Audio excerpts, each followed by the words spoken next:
Joe Biden is back, and he has no regrets. You are never going to guess what Mayor Pete just said with this fun new beard. And we have brand new data on President Trump and Republicans' big, beautiful bill. All of that and so much more today on 10-Minute Drill. Everybody get up, get up. The story of America is the story of an adventure. I can hear you. The rest of the world hears you. We are a nation under God, and I believe God intended for us to be free. Ladies and gentlemen, Joe Biden is back, and he has no regrets. Should you have withdrawn earlier, given someone else a bigger chance? I don't think it would have mattered. That was not great. But you will never guess why he said he didn't need to drop out. I had become what we had set out to do. No one thought we could do. And become so successful. I am not sure that that is the exact reason things didn't pan out for the transition from Joe Biden to candidate Kamala Harris. But we will look forward to seeing the next phase of the Joe Biden return tour today on The View. The View famously ended the Kamala Harris campaign when they asked her the very difficult question of what would you have done differently than Joe Biden, and she failed to answer. We are one copper wire away from chaos. Last week, Newark's air traffic control system went dark for 90 seconds. As this unfolds at Newark and with air traffic control around the country, Democrats like Chuck Schumer are already jumping in to blame President Trump, new Transportation Secretary Sean Duffy, and DOJ. But as the Wall Street Journal points out, Chuck Schumer has opposed important reforms to this for several years and is just now finding his voice. And one dynamic that we've been hearing about from the beginning of the Trump administration is as Secretary Duffy took over, he was horrified to find that air traffic control stations around the country were still relying on things like floppy disks and Post-it notes to control the skies. It's also important to note that President Biden and Mayor Pete Buttigieg, while they discuss spending a lot of money on improving our transit systems, most of that money never made it to them. And we also know that discussing things like air traffic control and transportation safety was not as big a priority for Secretary Pete Buttigieg as things like Transit Equity Day. Transportation equity means making sure that we have policies that serve everybody. And we know, for example, when it comes to racial justice in this country, this is one of the biggest things that I think is at stake in transportation policy. Thank goodness Secretary Buttigieg was finally there to deal with those racist roads.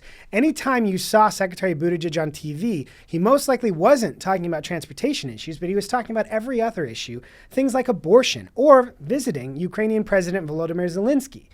We are not clear on what that visit and that photo op had to do with fixing U.S. transportation, but likely our tax dollars paid for it, and he likely did it on a private plane. Perhaps one of my favorite Secretary Buttigieg nuggets came from this article about him, from Wired.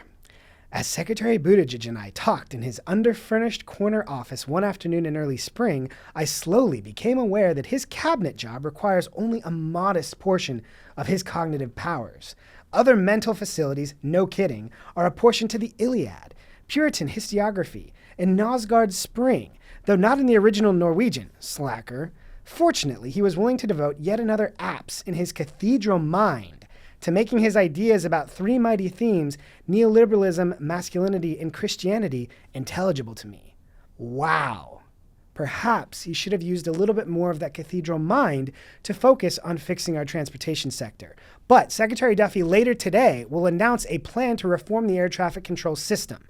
We'll report back on that next week, but airlines are already lining up behind this as a critical move to try and fix the transportation system in our country.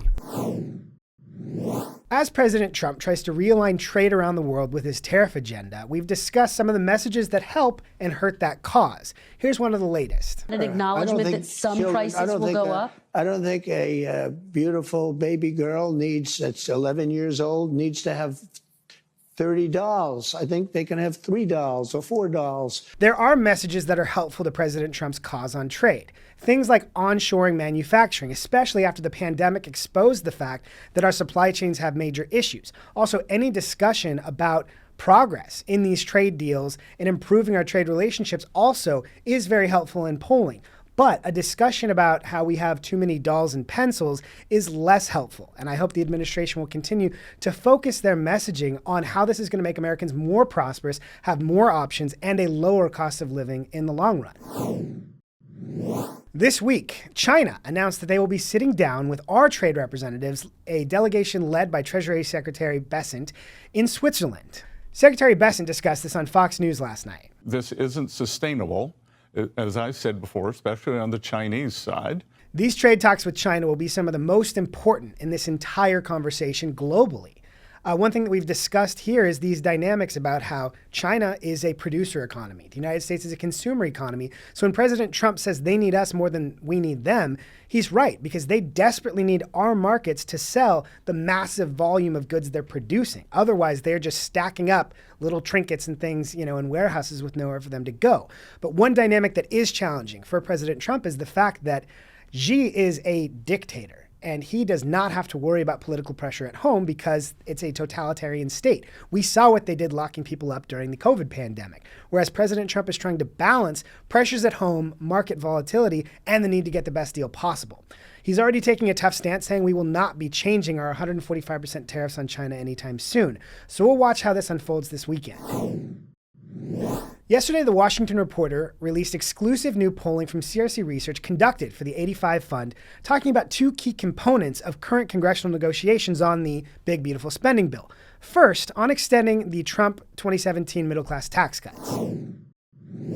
We're back at our big board, and we're going to go through some polling specific to these tax cuts. Now, to set a baseline, we asked people, now this is a poll of American registered voters, when it comes to Americans and taxes, do you believe the average person is paying? Naturally, about 65% say too much. 21% say just the right amount. I think that's a little bit surprising to see, but this gives you a baseline of where people are. A large majority believes they're paying too much in taxes. Over the last 4 months, media reports have highlighted extravagant fraud, waste, and abuse in the federal government found by the Department of Government Efficiency. After learning about these findings, do you believe you should be paying? 52% say less taxes. Again, 23% say the same amount. Only 14% have gotten to know government spending better and said, actually, we should be paying more. I think that's a notable part of this.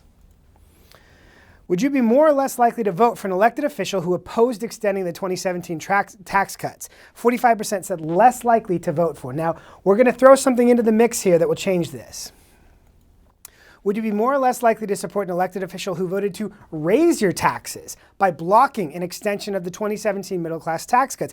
57% are less likely. So when this is framed as what it is, which is Democrats voting to raise taxes by blocking an extension of those 2017 tax cuts, look across the board here at all of that red. Those are people who are less likely. That includes independents, even Democrats and liberals are less likely to support somebody when they understand that what they're voting to do is to raise their taxes.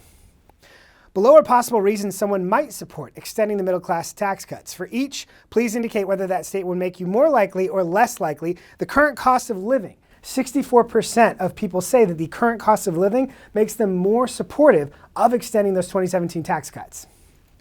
Learning about fraud, waste, and abuse, tax dollars have been used to fund, 56%. Now, when you look at these cross tabs over here, it's interesting to look at independents, 54%, Republicans, 66%. The threat of increased taxes if they're not extended, 55%. Research and data showing that everyone benefited from the 2017 tax cuts, 63%. As you hear Democrats say, this is a tax cut for the rich, you have to look back at all the reporting and data that showed virtually everyone benefited from those 2017 tax cuts. Despite all the media misinformation and Democrat attacks at the time, every study that followed showed everyone benefited from those tax cuts. To look at this holistically, reasons for supporting those tax cuts, 64% cite the current cost of living as the biggest reason they would support extending those. Research and data showing everyone benefited on down. Next on to Medicaid. Now, Medicaid has been a major political football in this back and forth fight. CBO released a report just yesterday talking about the number of people who will, quote, lose coverage if any of these adjustments to Medicaid are made. But the important thing to understand here is when CBO points to things like people losing coverage, a lot of times it's talking about adding eligibility checks and people getting off of Medicaid because they're not eligible for it. So as Democrats attack Republicans for trying to get ineligible people off of Medicaid, our polling that we're about to go through shows why that's so important. So as we talk about Medicaid and the importance of cutting fraud, waste, and abuse in it to make the program work better, it's important to understand, again, President Trump was elected to cut fraud, waste, and abuse in government, and programs like this are a good place to start. Medicare, Medicaid, and Social Security are 3 government programs aimed at assisting the elderly, low-income families, and those with disabilities. There have been many reports recently about fraud, waste, and abuse in these programs. When thinking about these programs, how concerned are you about possible fraud, waste, and abuse in Medicare, Medicaid, and Social Security? 71% are concerned, including 34% who are very concerned. Look across the board at these crosstabs. Everyone is concerned about fraud, waste, and abuse in Medicaid. So when you hear somebody say you can't cut fraud, waste, and abuse in Medicaid, they're wrong, and people want that fraud, waste, and abuse to be cut.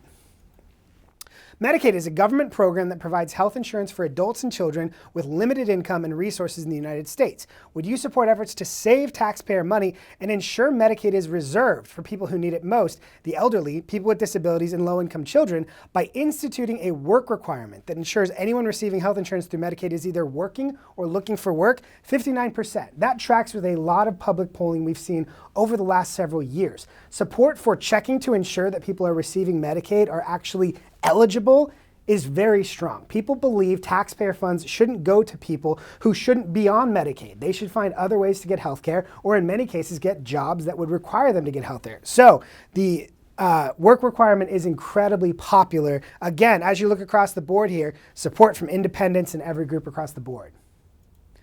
Lastly, a recent study found that Medicaid has distributed as much as $1.1 trillion in improper payments or payment errors over the last decade.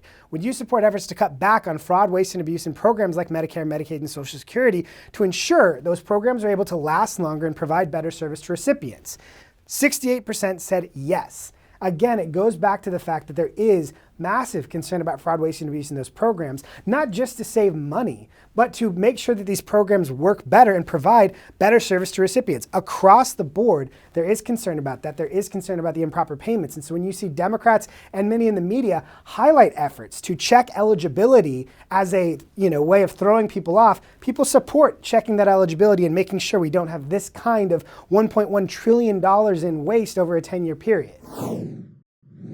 For today's You Can't Make It Up segment, you will never guess what Mayor Pete had to say about building things in America. The fact that it is so hard to build and do things in this country, and I lived this when I was at the Department of Transportation. We got 20,000 infrastructure projects done, but we could have done more if it were easier to complete the things that we start in this country, and we could have done it more efficiently with our dollar. There's a lot of work that needs to be done. But when Secretary Buttigieg oversaw the Department of Transportation, they had programs like spending $7.5 billion to build EV charging stations and only building 8 of them in about 3 years when they had promised to build hundreds of thousands of them. And the reason for that delay had a lot to do with Secretary Buttigieg and his leadership at the Department of Transportation, where they prioritized equity rules over actually building. In order to qualify for a grant, applicants must demonstrate how meaningful public involvement inclusive of disadvantaged communities will occur throughout a project's life cycle.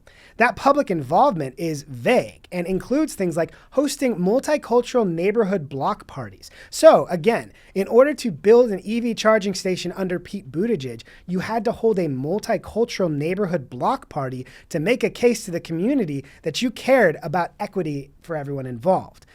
This is a major issue for Democrats as they move forward. When you look at things like California's high-speed rail and the fact that they began that project in 1979, years before I was born, and are now celebrating the fact that only part of it will be completed by 2045 when I am in my 50s, that is the consequence of liberal governance and overregulation, and Mayor Pete, in so many ways, is the current modern, newly bearded face of it. Now, I want to give a shout out to an important bill that is being pushed by my first boss in Washington, Mike Lee, along with Senator Ted Cruz, called the REINS Act. The REINS Act would prevent major regulations, those imposing compliance costs of at least $100 million, from taking effect without being passed by Congress, not just rubber stamped by unelected bureaucrats. This is one of the most important things for the Trump administration and Republicans while they're in power to deal with. Joe Biden introduced more consequential regulations that drove up the cost of building and the cost of everything in our lives, more regulations than any president in over 40 years. We have a chance to undo so much of that, but also to change the way that's done with things like the REINS Act. So I hope you'll take a look at that. That is all the time we have for today. Thank you so much for joining us on 10 Minute Drill. Please subscribe on YouTube, follow us, tell your friends, tell your neighbors. Thanks again.